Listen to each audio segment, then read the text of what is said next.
Okay, so if I wanted any more reminders that I had to sing that song, there's this. This is going to be horrible. This is going to be incredibly embarrassing.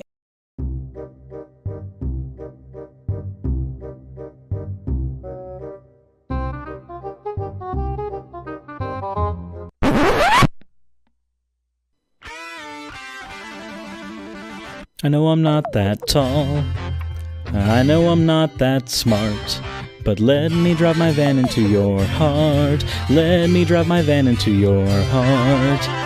I know I'm not that rich. I'm trying to get my start. But let me drive my van into your heart. Let me drive my van into your heart.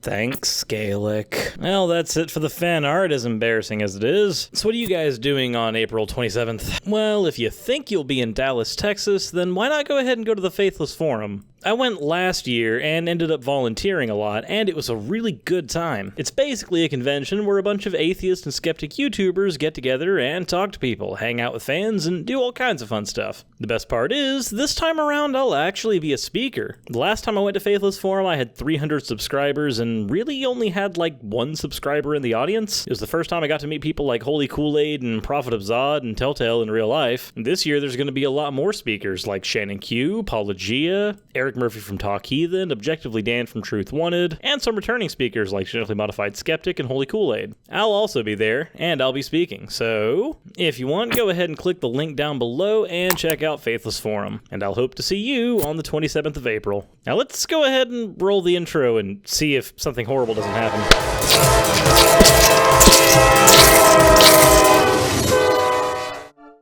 Oh, okay. I see how it is. I'm about to do a video about atheism versus agnosticism, and of course my intro has to try to kill me. Is it because this subject is like the dark territory that nobody wants to talk about? Like, seriously, I think because of Steve McRae, who is a friend of mine. So when I say this, it comes from a place of love, but I think because of Steve, this topic has become one of those issues that as soon as you bring it up, everybody starts dipping into their tribalism. So let me go ahead and get some things out of the way first before we tackle this subject. Whatever label you find suits you best, use it. I don't care. Nobody cares. The people who do care don't matter, effectively reducing the amount of people who matter back down to people who don't care. Next, my position. Philosophically, I identify as an agnostic. However, under the colloquial definition, I identify as an atheist. Why does this matter?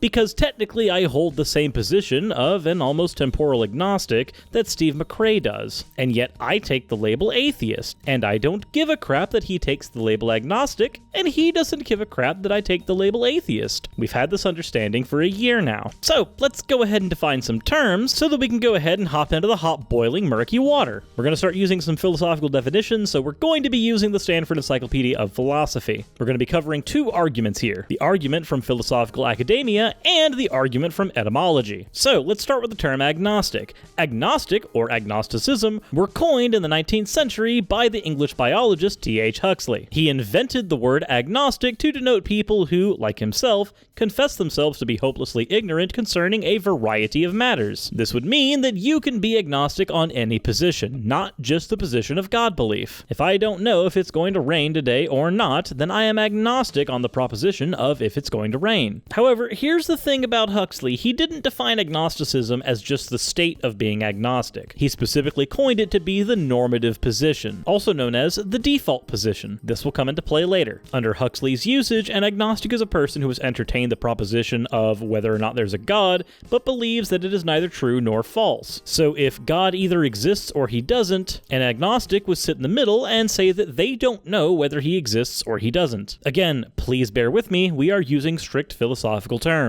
We've pretty much covered everything I want to talk about on agnosticism, so we're now going to move to the definition of atheism as per philosophical literature, at least the most widely accepted of it. Atheism, philosophically, is always defined in terms of theism. It refers to the propositional content of belief, not the psychological state of believing. There are only two possible answers to whether or not God or gods exist, either yes or no, and atheism, philosophically, is the answer of no. This is because theism is the proposition that God exists. Therefore, atheism, as the opposite of theism, would be the proposition that God does not exist. It is, in philosophy, a positive statement, and all propositions carry with them a burden of proof. Burden of proof is something that we have to talk about for just a second. The burden of proof does not mean that I have to prove to you that gods don't exist. Just as for the theist, the burden of proof does not mean that they have to prove to you that gods do exist. Proving something in philosophy is going to come down to what type of argument you're using, and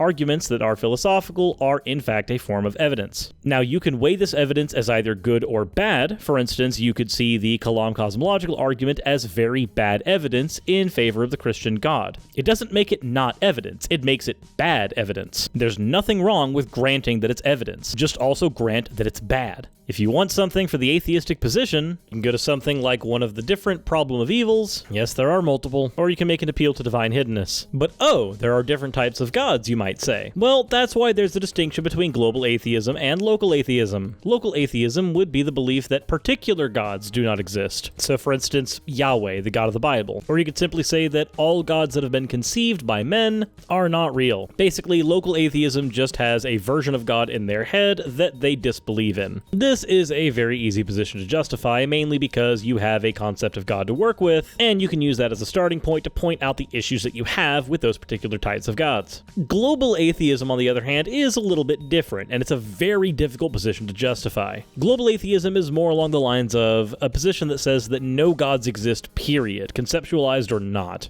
The only good argument I can really find for global atheism is that the idea of a god is logically incompatible with the idea of existence. This can get into some murky territory, and none of that is part of this video's message. Suffice to say, if you are the type of person who grew up with mostly monotheisms around you, you can be a hard atheist to any of the gods purported in those monotheisms. If you find the gods of polytheisms to be just myth because they were conceptualized by people, then you can still be an atheist locally to those. There's nothing wrong with that. But in hard philosophical terms, if you are taking a position that you just don't know, or that you don't assign a true or false value to the belief proposition, then you would be an agnostic. Simple, easy, clean, took about 5 minutes. Now on to the other side of the argument. We've moved on from the argument from philosophical academia and now to the argument from etymology. The argument from etymology basically boils down to the fact that any colloquial usage and common parlance is going to trump any usage that would come from philosophical literature due to the fact that it is not as useful, even if it is more precise.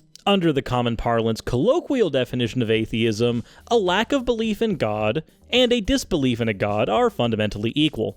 I do not believe and I believe not, which are normally very different positions, under the colloquial definition of atheism are basically the same. This is why the hyphenated versions of atheism have come about in recent years, the agnostic atheist or the Gnostic atheist. Under philosophical usage, these terms are utter freaking nonsense, as they are two completely separate positions, so hyphenating them together makes absolutely no sense. However, under common parlance, gnosis refers to knowledge of spiritual mysteries, so agnosis or agnostic would be a lack of knowledge in spiritual mysteries. And if an atheism is somebody who just lacks a belief, then somebody who lacks knowledge and lacks a belief in a god would be an agnostic atheist. Someone who purports to know that there is no god, therefore they have a knowledge of spiritual mysteries, and finds themselves under the colloquial usage of atheist, would make themselves out to be a Gnostic atheist. Note in the comparison that this is basically just the atheist position in philosophy. But under common parlance, because the terms are less precise, they do need to be hyphenated. And yes, I did say they need to be hyphenated. This is only because I'm making a clear distinction between the common parlance usage and the philosophical usage.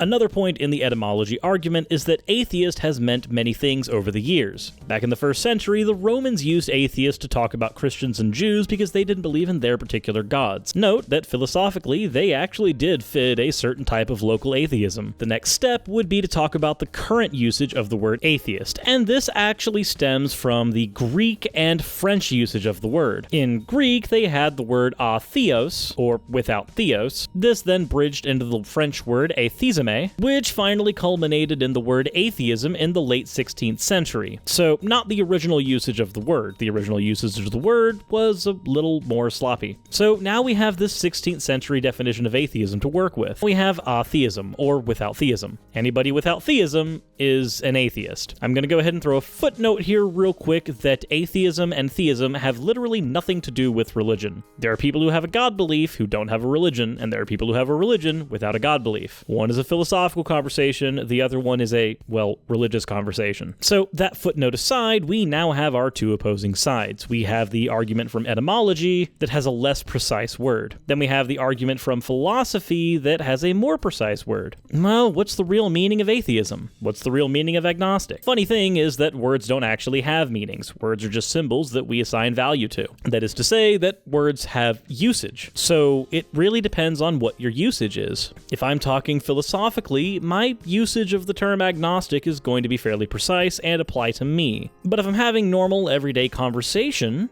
then my usage of the term atheist is a little more loose and therefore now applies to me just fine. I'm flexible and am willing to use both. Someone like Steve prefers to utilize the more philosophical definition. And you know what?